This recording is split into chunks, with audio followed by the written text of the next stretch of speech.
మాది గోవిందపురం అండి. నా పేరు కమల. ఇప్పుడు మేము 2019 నుంచి నవధాన్యాలు వేయించుతున్నాం. మాకు ప్రధాన పంట అంటే పూసపాట్రాక మండలంలో ప్రధాన పంట ఏమో మాకు కొబ్బరి, తర్వాత ప్యాడీ, వరి. ఈ రెండిట్లో మాత్రం మాకు నవధాన్యం 2019 నుంచి వేసే రైతులకి మోటివేట్ చేసి వేసే అలవాటు ఉంది. అయితే ఇప్పుడు ఏంటంటే మాకు కొబ్బరిలోను 50 ఎకరాలు వేసిన సిహెచ్ రామరాజు గారు 2019 నుంచి వేస్తున్నారు. ఈ సంవత్సరం కూడా వేయడం జరిగింది. పోతిరెడ్డి అనంతకుమార్ గారు 40 ఎకరాలకి కొబ్బరిలో నవధాన్యం వేయించాము 13 రకాల్లో. శ్రీధర్ గారితో ఒక 20 ఎకరాల్లో 13 రకాలతో వేయించాము. మురళీ గారితో ఒక 6 ఎకరాల్లో వేయించాము. అలాగే బొల్లి చిట్టుబాబు గారితో ఒక 20 ఎకరాలు వేయించాము సార్.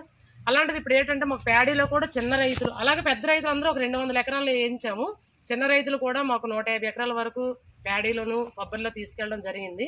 ఇది ఏంటంటే 2019 నుంచి మాకు ఈ నవధాన్యం వేయడం వల్ల రైతులకు భూమిలోని సూక్ష్మజీవులు బాగా వృద్ధి చెంది వానపాములు కూడా ఉండడం వల్ల ఎరువులు మాకు తగ్గింది. కొబ్బరికి, వరికి కూడా ఎరువులు, పురుగు మందులు ఖర్చు కూడా తగ్గింది. దిగుబడి బాగా వస్తుంది, పిలక శాతం బాగుంది అని రైతులు అనడం వల్ల నవధాన్యాకైతే మాత్రం అందరూ ముందుకెళ్ళడం జరుగుతుంది. కొబ్బరిలో ఎలా ఉందమ్మా నవధాన్యాలు వేసిన తర్వాత?